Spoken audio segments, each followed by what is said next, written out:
What is up, YouTube bots and family? Um, I figured I go live to get this interview done with Ofacio Falcon. Just give me 1 second. He should be joining in soon. Give me one.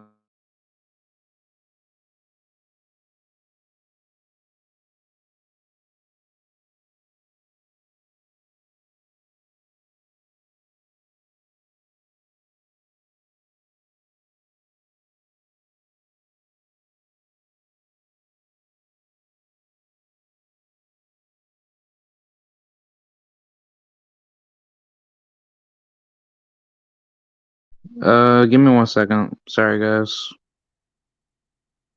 He should be coming on. But yeah, salute to everybody that comes on. I'm gonna get this done with Ofacio and then get going. Hopefully he can join. Yeah. Give me 1 second.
Yeah, sorry guys.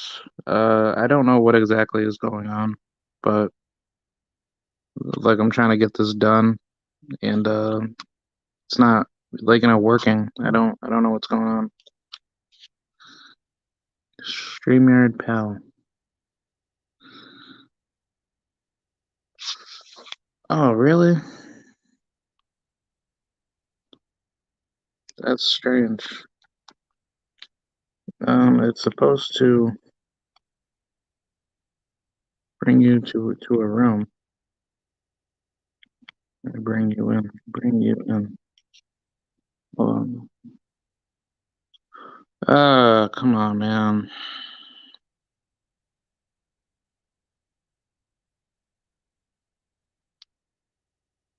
Ah, fuck. Give me 1 second, guys. I'm sorry.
All right, give me a second, guys. All right.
Yeah, my apologies, guys. I don't understand how StreamYard doesn't, make it simple. Uh, yeah, my apologies. It should just be easy for somebody to just hop right in because it literally worked like yesterday. Ah, fuck. Ah, come on, man. Man, this is terrible, man. Make sure you click on the blue hyperlink. But yeah, salute to everybody coming in. Appreciate you guys. I'm just hoping that this works for Ofacio because it did work for the Valle brothers. So I don't know what exactly happened, but I don't know why this is happening to me. Ah, shit.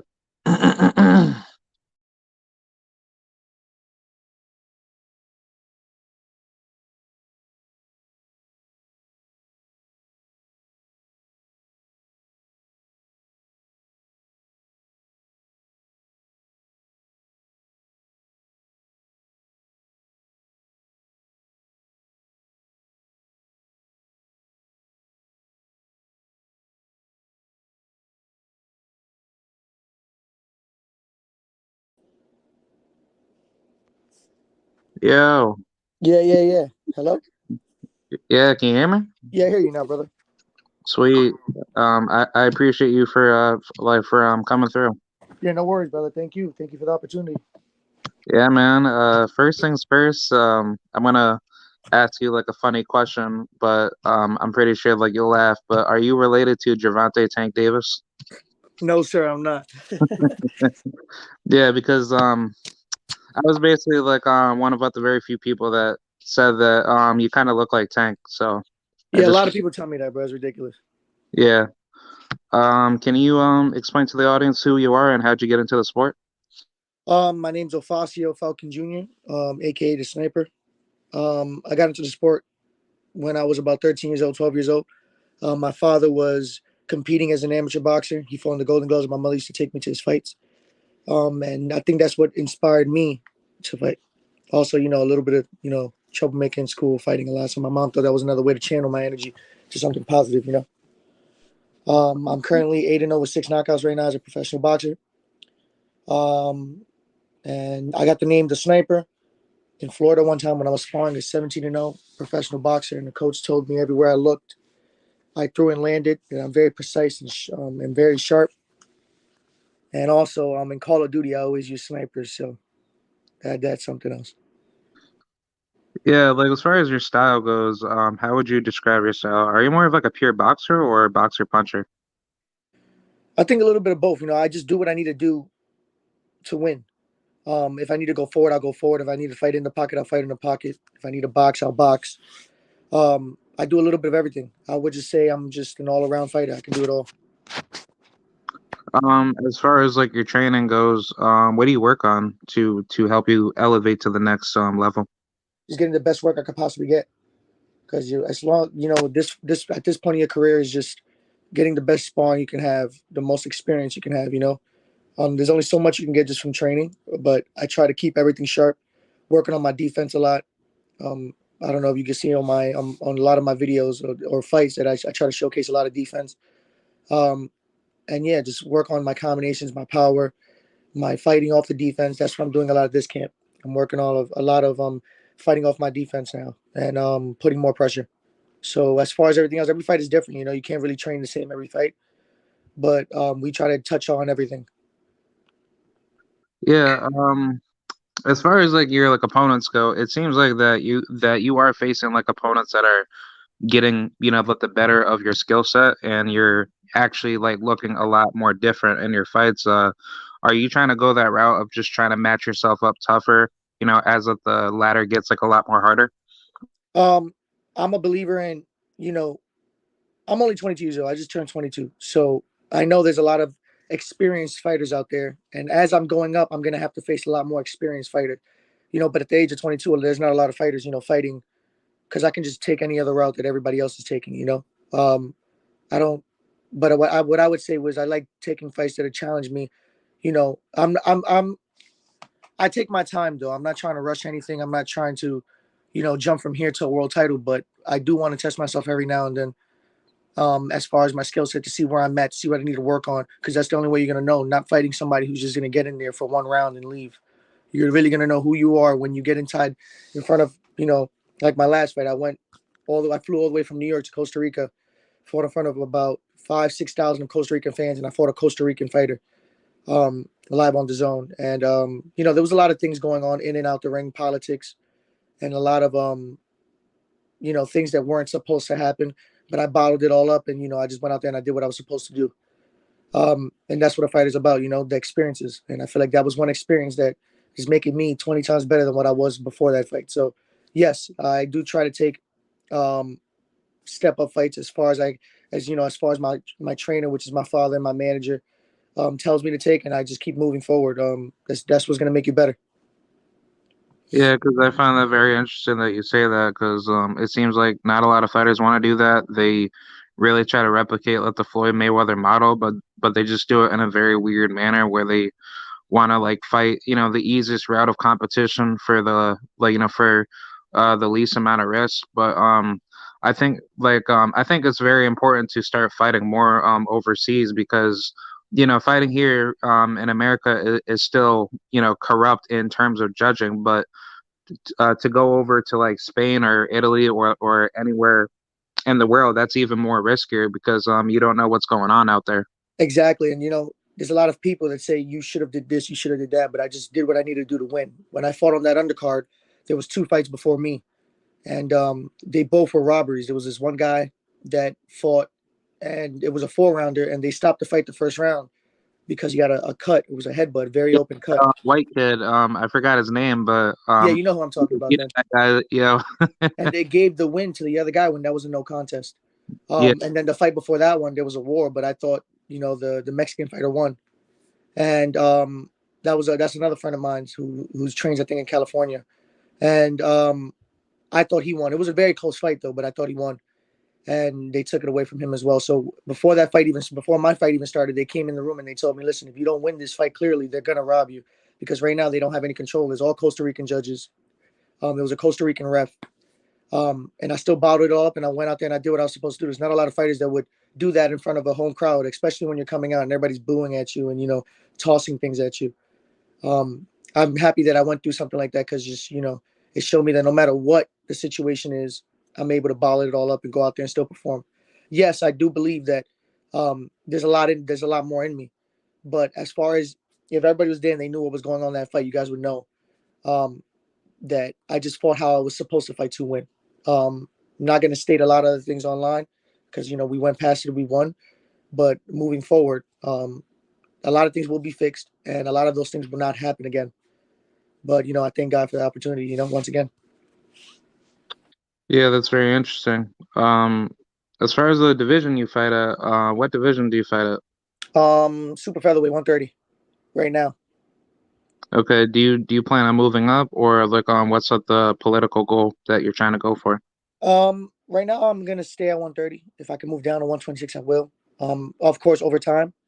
Um, as far as my record, I'm trying to be 10-0 by the end of this year, God willing. If not, 9-0, 8-0. I'm having another fight coming up in November, so we're moving forward to that one. I'm thinking about staying at 130. I feel like I'm pretty strong at 130. But if I can move down, I'll move down. Moving up doesn't seem too likely because that would be. I mean, even though it's more 5 pounds, but it's a bit extreme. I don't need to move up. I feel great at 130. I'm not. It's not stressing me out to make 130, but I do have to cut to make 130. So I think it's a very comfortable way for me. I'm going to stick here at super featherweight, and my overall goal is just everybody else's goal to be undisputed. Try to get all the belts as much as possible. But of course, over time, because I'm only 22 years old. I'm taking my time step by step and just progressing, getting different experiences. As far as the promotional business on top of that, do you have like a plan of like trying to go with like the biggest promotion for the most amount of money, or like could you explain how your efforts to make the business promotions favor you? What route are you taking to bring you up to that level? Right now, as said before, there's a lot of politics in boxing. Um, I see fighters who don't have that much experience but just have a fan base get signed. I've seen fighters who have a lot of fan base. I mean, who don't have a lot of fan base and just have a lot of talent and just don't get signed. So right now, I'm kind of in the process of just building myself, building my own fan base on social media as much as possible, and just continue building up my fights. Right now, I know I'm leaning more towards networks. I know there's bigger money in networks. So I know, like the Devin Haney, how he took 17 fights, then went to the 18th fight and got signed he got signed to the zone rather than to Matchroom directly, which is a network. Um, Maybe more so that route, but if the right opportunity comes, I'll definitely take it. Um, I love the zone. I love Top Rank. Yeah, so that's probably the direction I'm going to be moving from here on out. Yeah, because like besides from all of what the politics, like I think as far as just like where the legacy should be, you know like for the future, you should have all the marbles put in front of you, and it shouldn't be Absolutely, hard yeah. for you Right to. now, I Yeah. right now I got sorry to cut you off. Right now, I got a couple offers, not to mention any, but I have a couple of them, and right now we're just putting them all together, and just moving forward from there, just making a smart move. Because when people once you hear a number and you make a decision right then sometimes it isn't the right decision. So I don't want to make a wrong decision in my young career. So that's where we are. How difficult is it to make a fight with other fighters? Like, is it really hard to like get that business together? Do you have to like work with like certain business firms or like attorneys to make big fights happen? I mean, it depends who you are. At this point in my career, like I said before, there isn't a lot of fighters that want to take a risk so early in their career, but there are some fighters who do take a risk, but they're a lot older, and so they need those risks. At this point in my career, it isn't really hard to make fights yet. I would say that some fighters do say no to fights, but it isn't such a big deal at this point in our career because, again, there's a lot of politics in boxing. Sometimes you can fight a great fighter and still not get signed or noticed by any network because of your name doesn't buzz as much as an Olympian would, or you know what I'm saying, the fan base behind it. So there's a lot of politics in this. Right now, I'm just taking it day by day, fight by fight, and of course, with God leading the way, the right opportunity will present itself. But as far as getting fights, I don't.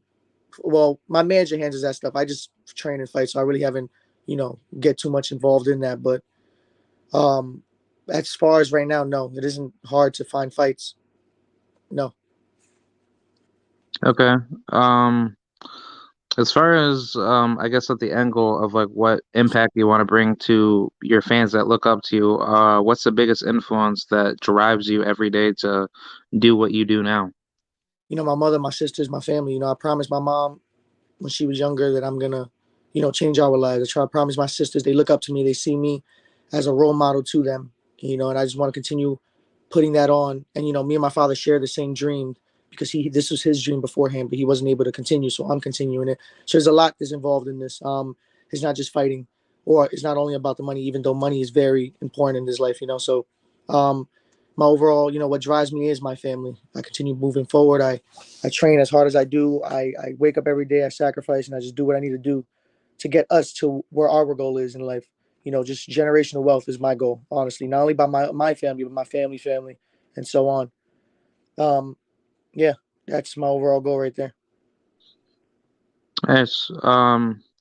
As far as like boxing influences goes, like what fighters that you looked up to that motivated you to become who you are today?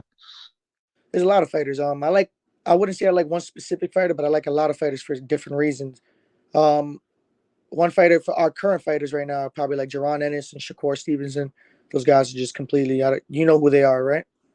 Yeah, Boots and Shakur. Yeah, those guys. Two of my favorite fighters. Jaron Ennis for his switching and the way he's able to his power. I think he's an all around fighter, and Shakur as well. Like his distance and ring IQ is amazing.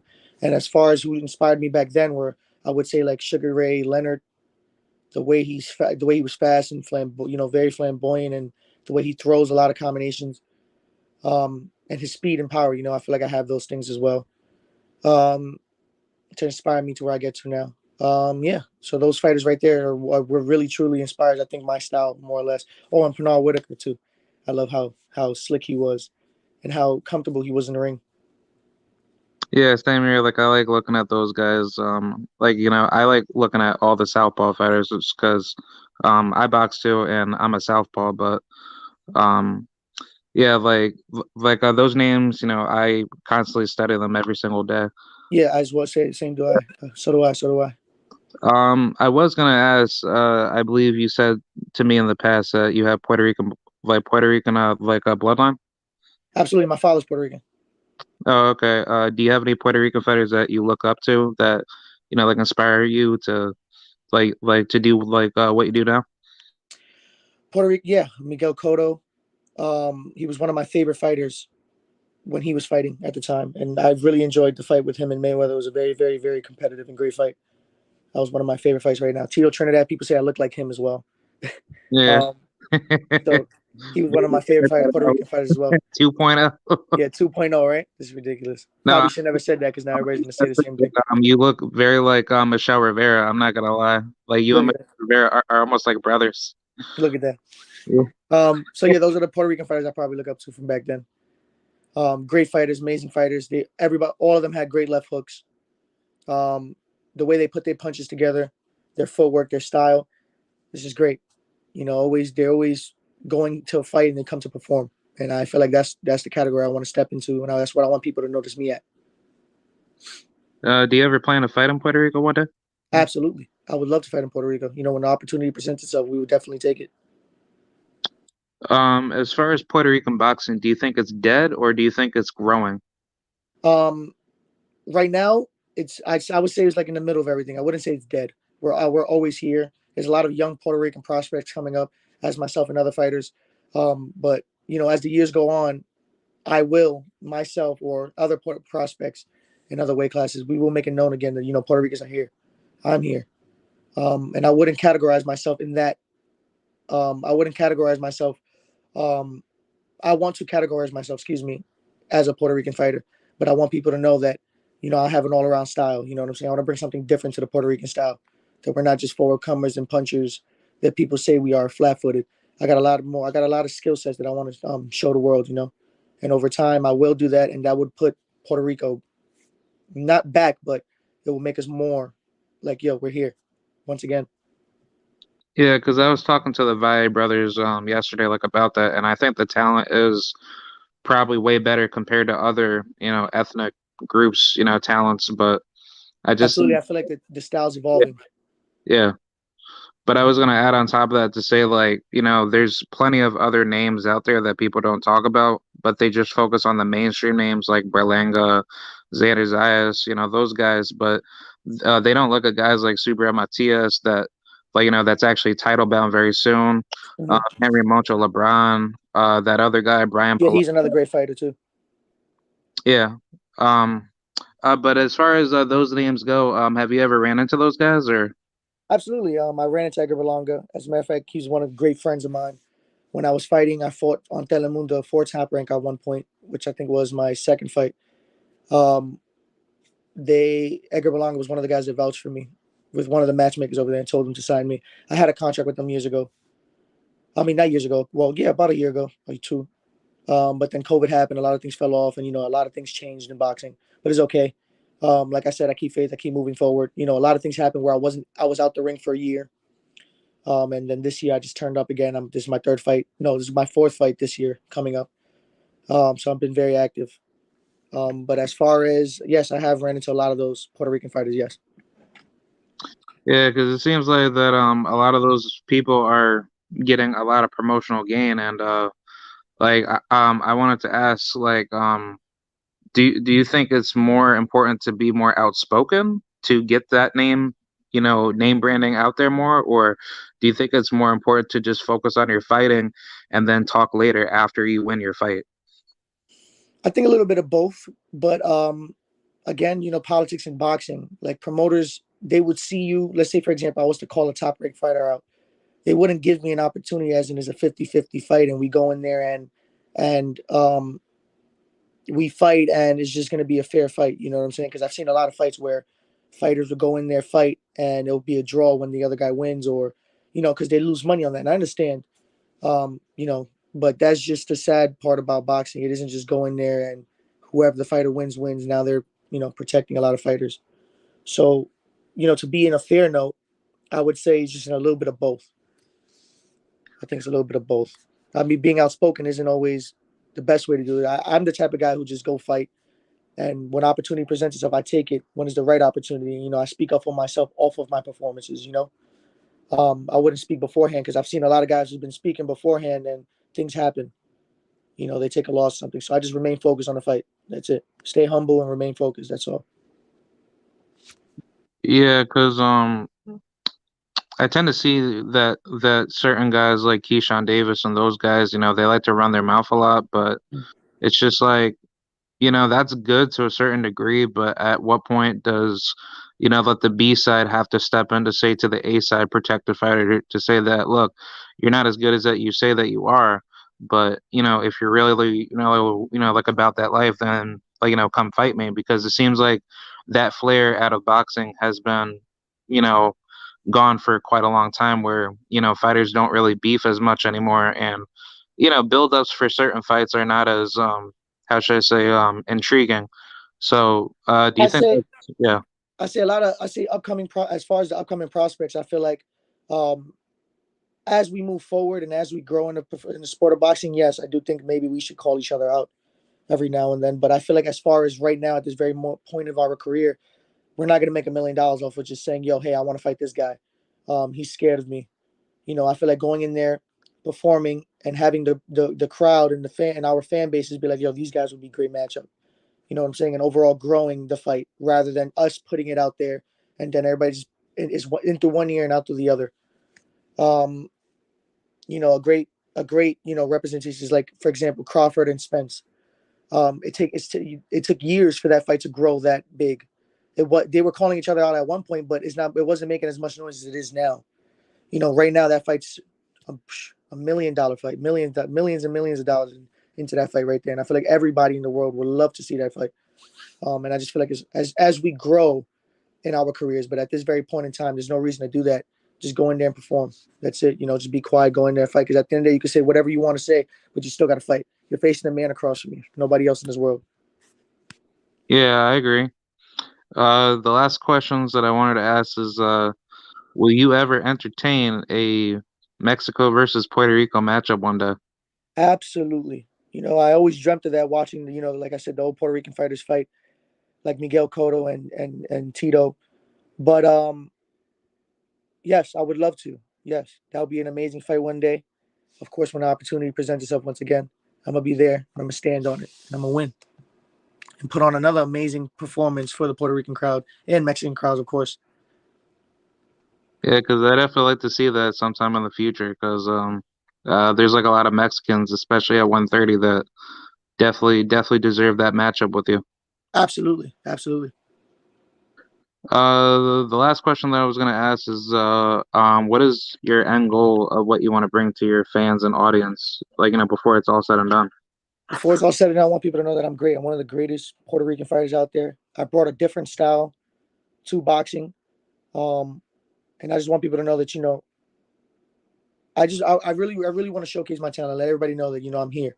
I'm one of those great fighters. And of course, over time, I'll be showing that a little more as I go on. I just want people to know that, I'm going to create legacy for us. And I want the Puerto Rican fighters to know that, listen, I was one of the greatest of all time. When it's all said and done, they mentioned Miguel Cotto, they mentioned Tito Trinidad. I want to be one of those mentions in a positive way. I was a fighter at the end of the day, and I did what I had to do to win every time. Awesome.